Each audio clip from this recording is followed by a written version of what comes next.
Hello everyone, welcome back to exam affairs. मैं हूं Ashish. Welcome to live session. और आज हम डिस्कस करने जा रहे हैं 13 मार्च की करंट अफेयर। तो जो पहली करंट अफेयर है वो है अनुराग ठाकुर की ओर। हमारे जो अनुराग ठाकुर हैं वो मिनिस्टर हैं, जो मेंबर ऑफ पार्लियामेंट हैं। ये ऐसे पहले मेंबर ऑफ पार्लियामेंट बन चुके हैं जिनके लिए कैप्टन बनाया गया है टेरिटोरियल आर्मी में। ठीक है, तो ये सबसे बड़ी इंपॉर्टेंट न्यूज़ है अभी की कि अनुराग ठाकुर को बनाया गया है।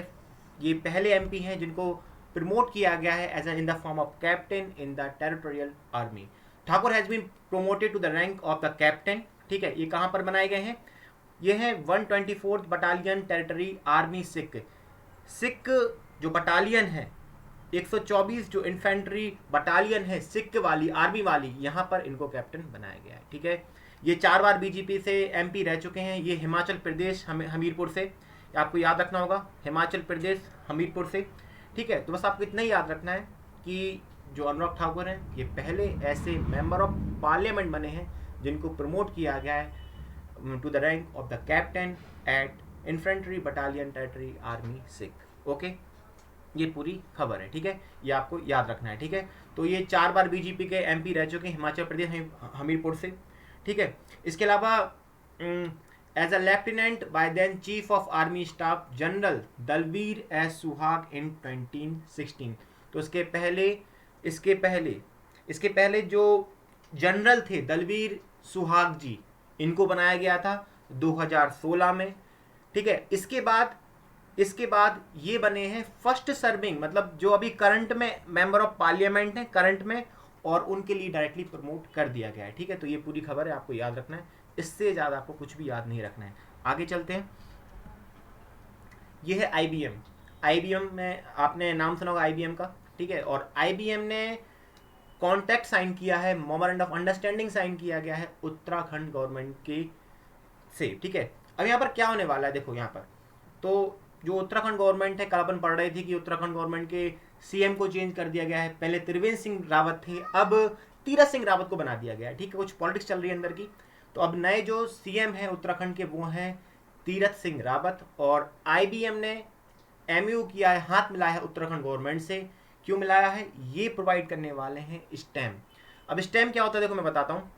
स्टैम्प का मतलब होता है कि अगर इसको आप देखोगे, स्टेम का मतलब होता है कि जो भी इंजीनियरिंग है, टेक्नोलॉजी है, साइंस है, मैथमेटिक्स है। ठीक है, तो साइंस, टेक्नोलॉजी, इंजीनियरिंग, मैथमेटिक्स इसका फुल फॉर्म होता है। ठीक है, तो इस बारे में जितनी भी नॉलेज रहेगी वो किसको दी जाएगी? गर्ल्स को दी जाएगी। ठीक है, यहाँ पर मिशन है यहाँ पर उत्तराखंड गवर्नमेंट का कि जो जो वहाँ की लड़कियाँ हैं जो उस स्टेट की, उनको अच्छे से पूरी तरीके से स्टेम की जो एजुकेशन है वो प्रोवाइड की जाए। ठीक है, तो आपको याद रखना है आईबीएम।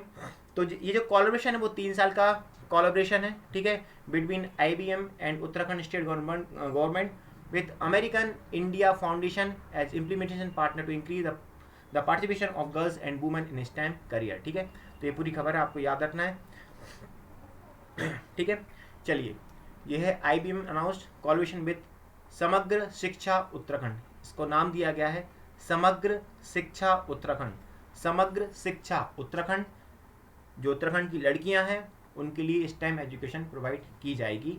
ये एमओयू साइन किया है आईबीएम ने उत्तराखंड के साथ। ओके, अगर हम इसके बारे में और बताएं थोड़ा विस्तार में, तो यहाँ पर स्किल्स प्रोवाइड की जाएंगी। ठीक है, जहाँ पर लड़कियाँ अपने करियर बना सकती हैं। करीब 25,600 स्टूडेंट में यहाँ पर बेनिफिट किया जाएगा। Student in science, technology, engineering and mathematics stem field में, राइट, वेरियस चीज़ों को सिखाया जाएगा। तो ये काफ़ी अच्छी चीज़ें हैं देखा जाए तो, जो इम्प्लीमेंट की जा रही हैं उत्तराखंड गवर्नमेंट के द्वारा। बाकी आपको इसमें कुछ भी पढ़ने की नीड नहीं है। ठीक है, आईबीएम के सीईओ हैं अरविंद कृष्णा जी। हेडक्वार्टर इसका यूएस में, ये कंपनी यूएस की, आपको पता होगा। ठीक है, इससे पहले अगर आपने पढ़ा होगा आईबीएम ने आई थिंक टाई अप किया था किसके साथ, जितना मुझे याद आ रहा है, I think not surely, but मुझे पता नहीं है कि आईबीएम ने याद नहीं आ रहा, लेकिन शायद डीआरडीओ के साथ टाई अप किया था। ठीक है, डीआरडीओ या मुझे एकदम से अभी बिल्कुल भी याद नहीं आ रहा है, या सॉरी आईओसीएल के साथ। हाँ, तो आपको याद होगा कि जो आईबीएम है उसने इससे पहले आईओसीएल, इंडियन ऑयल कॉर्पोरेशन के साथ टाई अप किया था। और आईबीएम जो भी सॉफ्टवेयर्स हैं, मोबाइल एप्लीकेशन है, वो डेवलप कर रही है आईओसी के, ठीक है। चलिए, अब नए जो उत्तराखंड के सीएम है वो है तीरथ सिंह रावत, गवर्नर ऑफ उत्तराखंड बेबी रानी मौर्य। आगे बढ़ते हैं, ये काफ़ी इसको समझने के लिए देखो, एक जो अपनी यूनियन कैबिनेट है इसने एक नया एक्ट लाया, मतलब कुछ चेंजेस किए हैं इंश्योरेंस एक्ट 1938 में। तो बेसिकली अगर मैं आपको बताऊं क्या बदलाव किए गए हैं, अगर आपको पता होगा कि जो बैंकिंग सेक्टर है, जो बैंकिंग सेक्टर है उसमें एफडीआई कितनी अलाउ रहती है, 74% एफडीआई अलाउ रहती है। अगर आपको पता होगा एचडीएफसी को और इंडसइंड बैंक को रेड फ्लैग लिस्ट में डाला गया था कुछ दिन पहले, तो क्योंकि वो 74 एफडीआई कंप्लीट होने वाली थी। तो यहाँ पर बदलाव ये किया गया है कि इंश्योरेंस वाली जो कंपनियां हैं, ठीक है, फॉरेन डायरेक्ट इन्वेस्टमेंट आप जानते हैं, मैं इस पर पहले काफ़ी पढ़ा चुका हूँ, बहुत शॉर्ट में बता देता हूँ। मान लीजिए अमेजॉन है और अमेजॉन भारत में कोई कंपनी डालना चाहती है तो उसको बोलेंगे, तो उसको बोलते हैं एफडीआई, ठीक है। मतलब उसकी सब्सिडरी बॉडी मतलब भारत में आ गई, लाइक ऑडिबल सुनो या बहुत से ऐसे और भी आप नाम सुन सकते हो, ऑडिबल इंडिया, अमेजॉन इंडिया, ठीक है। तो डायरेक्ट क्या होता है कि यहाँ पर ओनरशिप मिल जाती है डायरेक्ट कंपनी में, ठीक है, यहाँ पर ओनरशिप मिल जाती है, मतलब कि एक सब्सिडी खुल जाती है यहाँ पर। तो अब यहाँ पर इंश्योरेंस जो 1938 एक्ट है, तो पहले ये जो 49% थी एफडीआई यहाँ पर, इससे पहले एफडीआई 49% थी, अब इसको 49% से कितना कर दिया है, 74% कर दिया गया है। इसके पहले अगर आपको और बात बताऊं कि 2015 में ये एफडीआई लिमिट 26% थी, 26% थी, इसको 26 से 49% में लाया गया और अब 49 से इसको 74 में कर दिया गया है। और इसमें आपको बता देता हूं क्या क्या चेंजेस किए गए हैं, क्या न्यू स्ट्रक्चर है। तो देखो बेसिकली क्या होने वाला है कि पहले क्या होता था कि अगर मान लीजिए इंश्योरेंस सेक्टर है, ठीक है, फॉर एग्जांपल, और मुझे कोई इंश्योरेंस कंपनी खोलनी है, मान लीजिए कोई बाहर का कोई फॉरेन का कोई इंश्योरेंस कंपनी और वो भारत में आने वाली, ठीक है, भारत में आने वाली है, तो उसमें क्या होता था कि वो कोई भी कंपनी आ सकती थी 100%, मतलब वो अपनी पूरी 100% जो शेयर वैल्यू है वो उसकी ओनरशिप हो जाती थी, मतलब जो इंसान बाहर का है, मतलब फॉरेन का है। लेकिन अब क्या होने वाला है, अब मेजर चेंजेस ये किए गए हैं कि अगर कोई बाहर की कंपनी अपनी भारत में आएगी, मान लीजिए कोई इंश्योरेंस कंपनी बाहर की कोई कंपनी है, अमेरिका की कोई कंपनी है, वो भारत में आएगी, तो उसके लिए 50% जो शेयर है, जो 50% जो शेयर है वो इंडियन रेसिडेंट को देने पड़ेंगे, मतलब उनको पार्टनर्स बनाने पड़ेंगे। मतलब उनके लिए अब वो क्या होता था कि पहले इंश्योरेंस में आप एकदम से आ जाते थे, मतलब 100% ओनरशिप के साथ, लेकिन अब ऐसा नहीं होगा। अब क्या होने वाला है कि आपको 50% मिनिमम एटलीस्ट 50% आपको इंडियन रेसिडेंट को देने पड़ेंगे और बाकी जो बचे 50% हैं वो आप रख सकते हैं, मतलब जिस इंसान की वो कंपनी है। तो कुछ ऐसे रूल्स लाए गए हैं, तो ये आपको याद रखना है पूरी चीज़ें। इंश्योरेंस एक्ट 1938 49 से 74 कर दी गई है। पहले 26% थी, पहले इसमें जो मैंने अपने ओनरशिप के बारे में बताया वो 100% था, अब इसको 50% कर दिया गया है। तो ये कुछ मेजर चेंजेस हैं जो आपको याद रखना है, ठीक है। आगे चलते हैं। आपको पता होगा कि इससे अभी कुछ दिन पहले एक रैंकिंग निकाली गई थी। उस रैंकिंग में ये बताया गया था कि वर्ल्ड के सबसे मोस्ट पावरफुल सुपर कंप्यूटर कौन से हैं। तो भारत का परम सिद्धि था, ठीक है, आई थिंक वो 63 नंबर पे था, ठीक है। और टॉप पे कौन था, फुगाकू। ये जो नाम है फुगाकू, ये जापान का सुपर कंप्यूटर है। और ये जो जापान का सुपर कंप्यूटर है वो किस लिए यूज होता, किस किस चीज़ों में यूज होगा, जो भी रिसर्च हो रही हैं, ठीक है, उनको उसमें काफ़ी हेल्पफुल है ये, या जो भी क्लाइमेट वगैरह की अगर कोई जानकारी है तो काफ़ी तमाम चीज़ों में ये यूज़ होगा। लाइक कोविड पैंडेमिक है, इसके फाइट करने में ये काफ़ी ज़्यादा हेल्पफुल करेगा। तो अब क्या होने वाला है कि ये रेडी फॉर यूज़ है, मतलब ये जो फुगाकू है अब वो यूज़ किया जाएगा, ठीक है, अब ये यूज़ किया जाएगा। तो जापान की एक इंस्टीट्यूट है जिसका नाम है राइकन, RIKEN, राइकन RIKEN, ठीक है, एंड फुजिसु, ठीक है। तो राइकन एंड फुजिसु ने आज से 6 साल पहले फुगाकू को बनाना स्टार्ट किया था और 6 साल बाद वो फुगाकू बन गया, ठीक है। अब इसमें क्या और खबर है, जो फुगाकू जो शब्द है, जो नाम है, वो एक अल्टरनेट नेम है माउंट फुजी। एक पहाड़ है, ठीक है, फुजी, उसका अल्टरनेटिव नाम है फुगाकू, उसके नाम पे रखा गया है। अब बेसिकली कुछ इंपॉर्टेंट पॉइंट मैं आपको बता देता हूँ। तो जो आपको 2 पॉइंट याद रखने हैं कि ये कंप्यूटर किसने बनाया है, कौन कौन से इंस्टीट्यूट हैं इसने बनाया है। इसके अलावा अब इसमें खबर क्या है, तो बेसिकली खबर ये कि अब ये यूज़ किया जाएगा। तो जो the research organisation for the information science and technology RIST जो है जापान की, वो क्या करने वाली है, वो 74 प्रोजेक्ट्स चलाएगी और उन 74 प्रोजेक्ट्स के लिए डिफरेंट रिसर्च में यूज किया जाएगा इस फाइनेंशियल ईयर 2021 के में। तो ये भी आपको याद रखना है इंस्टीट्यूट का नाम कि इसको इम्प्लीमेंट कैसे किया जा रहा है। तो एक जो RIST जो एक टेक्नोलॉजी एक संस्था है, वो 74 प्रोजेक्ट चलाने वाली है और ये 74 प्रोजेक्ट्स डिफरेंट रिसर्च में प्रोजेक्ट्स में चलाए जाएंगे। ठीक है, चलिए आगे चलते हैं। अगर और बात करते हैं फुगाकू के बारे में, फुगाकू का जो एम है, वो उनका विजन है कि हमें अल्ट्रा स्मार्ट सोसाइटी बनानी है 5.0। गवर्नमेंट का जो एम है, जापान गवर्नमेंट का अल्ट्रा स्मार्ट सोसाइटी। तो टॉप 500 सुपर कंप्यूटर नियुक्त किए गए थे, आपको पता होगा। उसमें सुपर कंप्यूटर बेंचमार्क इंडेक्स में फुगाकू सबसे टॉप पे था, राइट।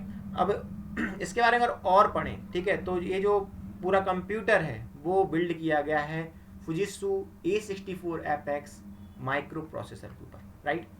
तो जापान की कैपिटल टोक्यो है, करेंसी येन है, योशिहिदे शोगा यहाँ के प्राइम मिनिस्टर है। आगे बढ़ते हैं अगली खबर की ओर। जम्मू कश्मीर महाशिवरात्रि, अभी आपने देखा होगा महाशिवरात्रि आई थी 12 मार्च को। जम्मू कश्मीर में महाशिवरात्रि को हिरात के नाम से जाना जाता है, HERATH, हिरात के नाम से जाना जाता है। मतलब अगर आपसे पूछा जाए हिरात किसका अल्टरनेटिव है, तो आप याद रख सकते हो महाशिवरात्रि कहाँ है, कहाँ इसको सेलिब्रेट किया जाता है, इसको जम्मू कश्मीर में सेलिब्रेट किया जाता है। जो कश्मीरी पंडित हैं, यहाँ के जो कश्मीरी पंडित हैं, वो इसको सेलिब्रेट करते हैं। तो बेसिकली जो शिव जी और जो पार्वती जी का जो विवाह है, इसको इसमें इंपॉर्टेंस दी गई है। मतलब उनकी जो शादी है उसको मनाया जाता है, लोग उसको हर्षोल्लास से जो भी लोग उसकी धर्म से जो जुड़े हैं, तो वो उसको सेलिब्रेट करते हैं। तो हिरात ये जो शब्द है, ये जम्मू कश्मीर में सेलिब्रेट किया गया शिवरात्रि को, ठीक है। फेवरिंग द ऑफरिंग वटकनाथ पूजा, इसको वटकनाथ पूजा भी कहा जाता है। चलिए ठीक है, मनोज सिन्हा हमारे हैं lieutenant governor of Jammu Kashmir. आगे बढ़ते हैं अगली खबर की ओर। डांडी मार्च, आपने सुना होगा डांडी मार्च, जिसको नमक यात्रा के भी नाम से जाना जाता है। सिविल डिसओबीडियंस मूवमेंट, जिसको महात्मा गांधी जी ने चलाया था, ब्रिटिश जब राज करते थे अपने भारत पर। तो नरेंद्र मोदी ने, तो PM मोदी ने 91st एनिवर्सरी पर डांडी मार्च, 91st एनिवर्सरी पर डांडी मार्च पे 12 मार्च को अहमदाबाद में ये सेलिब्रेट की जा रही है, to celebrate the 75th anniversary of India's independence. अगर आपको ये पता होगा कि एक हाई लेवल कमेटी बनाई गई है, जिसमें आज़ादी का अमृत महोत्सव नाम के, अगर आपने मेरे पुराने लेक्चर देखे होंगे, मैंने इसको बताया था कि आज़ादी का जो अमृत महोत्सव है, ये उस हाई लेवल कमेटी में रखा गया है। इसको सेलिब्रेट किया जाएगा आने वाले 2022 आई थिंक 23 में किया जाएगा, ठीक है। तो अभी 91st एनिवर्सरी सेलिब्रेट कर रहा है भारत डांडी मार्च की, ठीक है, और 75 एनिवर्सरी इंडिपेंडेंस सेलिब्रेट करेगा अभी, ठीक है। 75 साल जो हो चुके हैं, ठीक है। इसके अंतर्गत ये जो पूरी साल्ट यात्रा है, मतलब जो साल्ट मार्च है, वो मार्च से अप्रैल के बीच में स्टार्ट की गई थी। मतलब स्टार्ट मार्च हुई थी अप्रैल में 1930 में, ठीक है।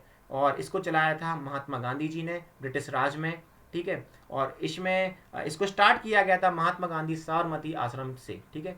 तो ये कुछ इंपॉर्टेंट पॉइंट्स हैं। तो बेसिकली नरेंद्र मोदी ने इसको याद किया है 91st एनिवर्सरी को अहमदाबाद से, to celebrate 75th anniversary of India's independence, right.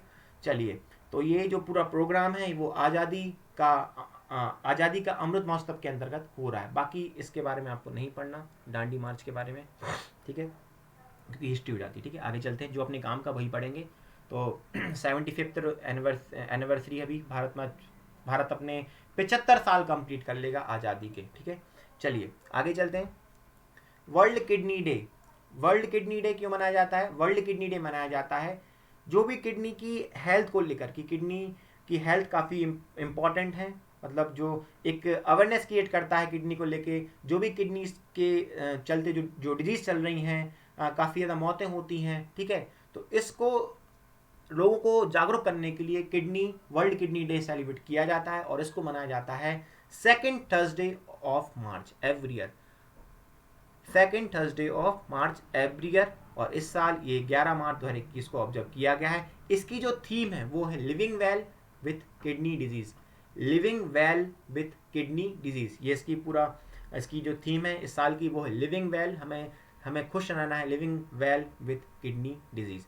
बाकी इसके बारे में हम नहीं पढ़ेंगे, ये हमारे काम की चीज़ नहीं है। जो इंपॉर्टेंट था मैंने आपको बता दिया। World kidney day observed on second Thursday of March this year is observed on 11 मार्च 2021। इस साल की जो थीम है वो है living well with kidney disease. ये काफ़ी इंपॉर्टेंट न्यूज़ है। इंपॉर्टेंट इसलिए है कि हमारी यूनियन कैबिनेट ने अप्रूव की है प्रधानमंत्री स्वास्थ्य सुरक्षा निधि। अब ये स्वास्थ्य सुरक्षा निधि क्या है? तो बेसिकली जितनी भी हेल्थ स्कीम चलती हैं या हेल्थ प्रोग्राम चलते हैं भारत गवर्नमेंट के अंतर्गत, उन सारी प्रोग्राम को प्रधानमंत्री स्वास्थ्य सुरक्षा निधि के अंतर्गत ला दिया गया है। ठीक है, तो प्रधानमंत्री स्वास्थ्य सुरक्षा निधि ये इसको अंतर्गत रखा गया है section 136B of finance act 2007 इसके अंतर्गत इसको रखा गया है। तो जैसे कि प्रधानमंत्री जन आरोग्य योजना है या नेशनल हेल्थ मिशन है, आयुष्मान भारत है, ये जो तमाम तरह की जो गवर्नमेंट की जो स्कीम्स हैं, जो प्रोग्राम्स हैं हेल्थ को लेकर, ये अब प्रधानमंत्री स्वास्थ्य सुरक्षा निधि के अंतर्गत आएंगे, PMSSN। इसको अंदर रखा गया है फाइनेंस एक्ट 2007 के अंतर्गत। अब बात क्या है इसमें? बात यह है कि जो प्रधानमंत्री स्वास्थ्य सुरक्षा निधि है उसको वो as a single non lapsable reserve fund के अंतर्गत रखी गई है। ये जो शब्द है नॉन लैप्सेबल रिजर्व फंड क्या होता है? मान लीजिए बजट निकला, मान लीजिए कोई फाइनेंशियल ईयर 2021 है, फॉर एग्जांपल मैं आपको एक उदाहरण दे रहा हूँ, यहाँ पर एग्जांपल दे रहा हूँ। मान लीजिए फाइनेंशियल ईयर 2021 है और अगर गवर्नमेंट ने प्रधानमंत्री स्वास्थ्य सुरक्षा निधि में एक्स अमाउंट ऑफ पैसा लगाया गया है, मान लीजिए, ठीक है, मान लीजिए एक्स अमाउंट ऑफ पैसा लगाया गया है तो वो एक्स अमाउंट ऑफ पैसा वो यूज़ किया जा सकता है सिर्फ और सिर्फ इस फिजिकल ईयर में। मतलब जो 2021 का जो फाइनेंशियल ईयर है उसी में यूज़ किया जाएगा वो पैसा, जितना अमाउंट एलोकेट किया गया है। अगर वो पैसा यूज नहीं किया गया, मान लीजिए, मैं जस्ट फॉर आपको एग्जांपल दे रहा हूँ कि मान लीजिए 50 करोड़ लगाए गवर्नमेंट ने, ठीक है, फर्स्ट फॉर एग्जांपल, और अगर सिर्फ 40 करोड़ ही इस्तेमाल किए गए, 10 करोड़ नहीं किए गए, तो वो 10 करोड़ फिर से यूज नहीं किए जा सकते। मतलब अगर आप सोचें कि फाइनेंशियल ईयर 2022 आएगा उसमें यूज जाएंगे, नहीं, ये पैसा फिर से वापस गवर्नमेंट की तिजोरी में चला जाएगा। मतलब कि जो नॉन लैप्सेबल रिजर्व फंड होता है वो एक तरह का ऐसा फंड होता है कि सिर्फ और सिर्फ आप उस सेम फाइनेंशियल ईयर में उस पैसे का खर्च कर सकते हो। अगर आप नहीं करोगे उस पैसे को खर्च, तो वो ऑटोमेटिकली गवर्नमेंट के हाथों में पहुंच जाएगा, आप उसको फिर से दोबारा खर्च नहीं कर पाओगे। तो ये जो पूरी स्कीम है मैंने आपको बता दी। आगे चलते हैं अगली खबर की ओर।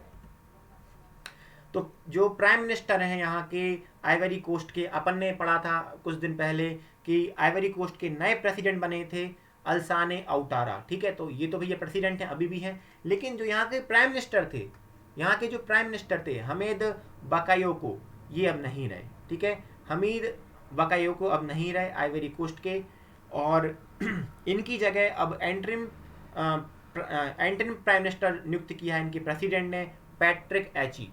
मतलब अब जो नए प्राइम मिनिस्टर हैं वो है पैट्रिक एची, इनको नियुक्त किया है यहाँ के प्रेसिडेंट अल्साने आउटारा जी ने, और हमीद बकायो का अब निधन हो चुका है, ठीक है। तो बस इतनी सी खबर है।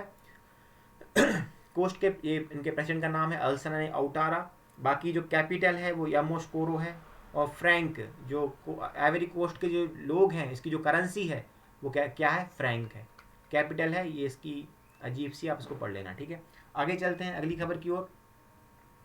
गवर्नमेंट ऑफ इंडिया ने डॉक्टर GP समांता को नियुक्त किया गया है new chairman of chief statistician of India, CSI इसको कहा जाता है, चीफ स्टैटिस्टिशियन ऑफ इंडिया, ठीक है।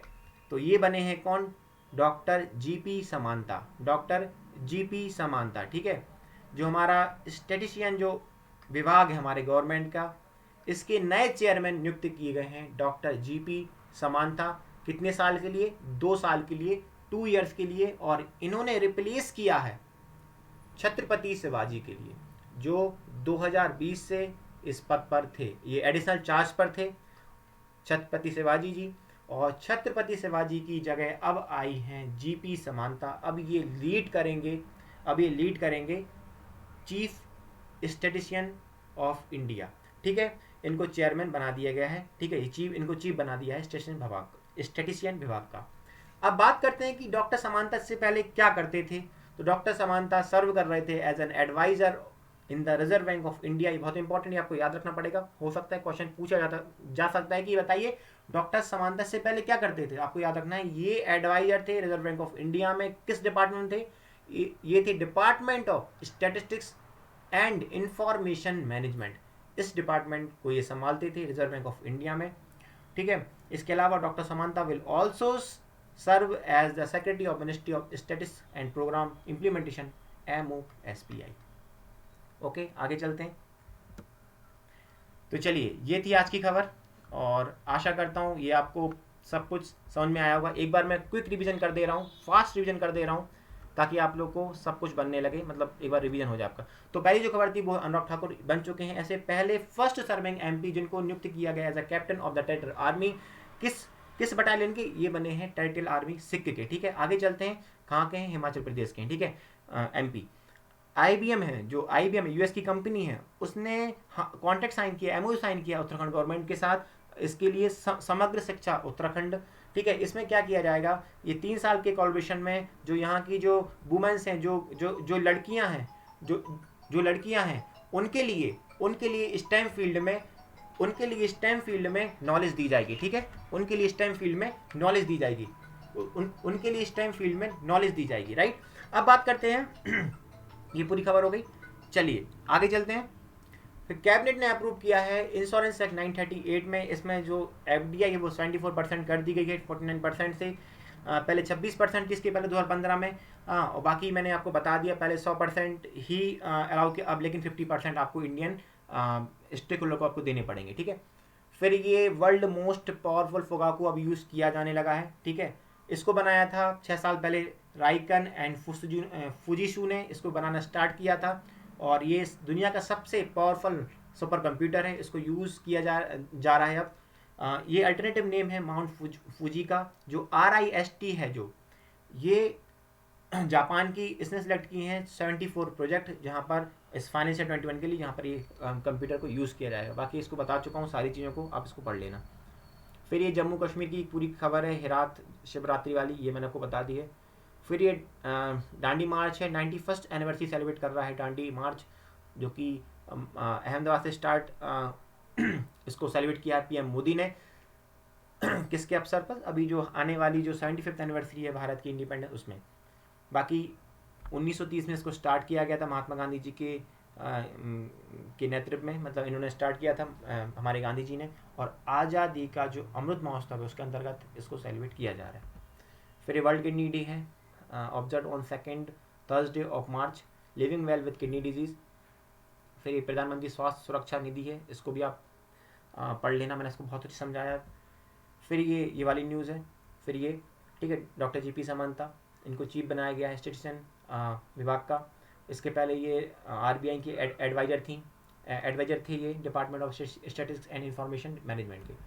बाकी चलिए मिलते हैं अगले सेशन में कल, तब तक के लिए अपना ध्यान रखिए, और इस सेशन को लाइक कर देना, चैनल को सब्सक्राइब कर देना। Thank you everyone, have a nice day.